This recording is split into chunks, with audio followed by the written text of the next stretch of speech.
işte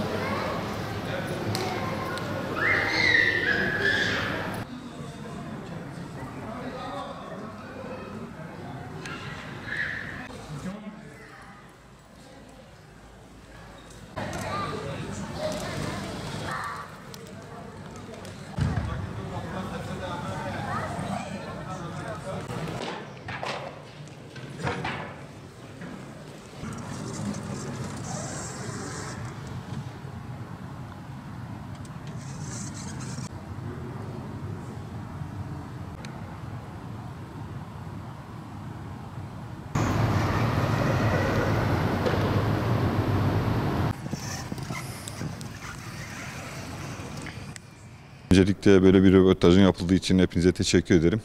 Hassas bir konu. İbadethanelerin Türkiye'de hakikaten yeterince desteği bulamamış olduğunu farkındayız. Özellikle Urfa açısından, Balıklıgöl açısından, Dergah Camisi açısından bunun önemi çok daha büyük. Mevsimsel olarak sıcak bir bölge, ancak iklim değişmesinden dolayı, mevsim kaymalarından dolayı Şanlıurfa'da da artık kışlar hakikaten biraz daha çetin geçebiliyor dönemsel olarak. Gelen misafirlerimizin, Urfa'mızı ziyarete gelen insanların en azından Dergah Camisi'nde sıcak bir ortamda ibadetlerini yapmaları önem arz ediyor Şanlıurfa için. Sadece Dergah Camii için değil, Türkiye'deki bütün camilerde bu şekildeki bir durumun olması, devlet tarafından desteklenmesi hakikaten iyi olmuş olur. Karadeniz'in gazında bulunması vesilesiyle inşallah ibadethanelerimizin hepsi doğalgazın verilip desteklemesi sağlanır inşallah. Bir elektrik desteğinin kesinlikle verilmesi ve kalorifer sisteminde kömürün desteğinin verilmesi mecburi olan bir durum olarak düşünüyorum. Yani doğalgaz olsa daha güzel olur ama doğalgaz olmuyorsa elektriği de devlet karşılaması lazım. Cemaatin karşılaması yanlıştır bence. Devlet cemevlerine doğalgaz, elektrik yardımı yapıyor. Camilere de yardım yapması en uygun olur bence. Cemaatte de zorlananlar oluyor. Bazı imamlar zorlanıyor. Mesela cemaatte para toplama konusunda. Caminin kendi yapması gereken yapı işleri de var.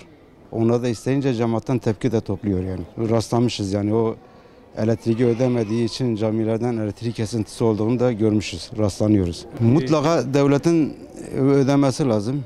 Cemaatin ödememesi lazım. Vallahi devletimiz işte bu konuda elektrik faturalarını ödese millet üzerindeki yük hafifler, millet sevinir, el birliğiyle daha kolaylaşır.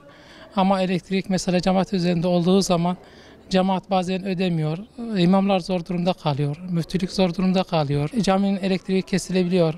Bugüne kadar kesilmedi ama sıkıntılar da yaşanıyor. Doğalgaz gelirse tabii ki daha iyi. Neden iyi? Çünkü doğalgaz sürekli olan bir şey ve faturası ve hafif olduğu elektrikten dolayı güzel olur. Cami bir ibadethane. Şimdi camide bir kere paranın alması hata. Neden hata? Şimdi cami ibadethane tekrar diyorum. Şimdi bugün bütün siyasetteki vurgunlar kapatılsın. Camide de faturası neyse herkes versin. Orada öbür tarafta vurgunlar vuruluyor. Burada Allah'ın evinde yapılan ibadetin elektrik parası alınıyor. Bu baştaki Cumhurbaşkanımızdan tutun bakanlarına kadar, Enerji Bakanı'na kadar hangisinin vicdanı bunu kabul ediyorsa biz halk olarak bizim de vicdanımız bunu kabul ediyor. Bugün vurgun musluklar kapansın, israflar kapansın. Camiye gelen elektrik parası kimi etkiler? Devlet etkilemez ki. Bugün devletin içinde olan israflar, vurgunlar, ihale yolsuzluklar kapatsa zaten camiye verilecek elektrik parası ne devlete tokanır ne halka tokanır. Bunu herkes de çok iyi biliyor, devlet de bunu çok iyi biliyor. Çok şükür elhamdülillah biz Müslümanız, anamızdın mı? Fikrimizce biz ibadetimizi yaptığımıza çalışıyoruz. Ama bugün ibadethanelerde elektrik parasının alması, doğalgaz parasının alması hiçbir yerde, dünya hiçbir yerinde olduğunu tahmin etmiyorum. Umarım Türkiye'de de öyle bir şey uygulanır. Vatandaşına yaşatırlar. Devletin şimdi İstanbul'da, Ankara'da doğalgaz, her camiye girdiğimizde doğalgaz var. Mesela Erzurum'da falan olsun, her yerde.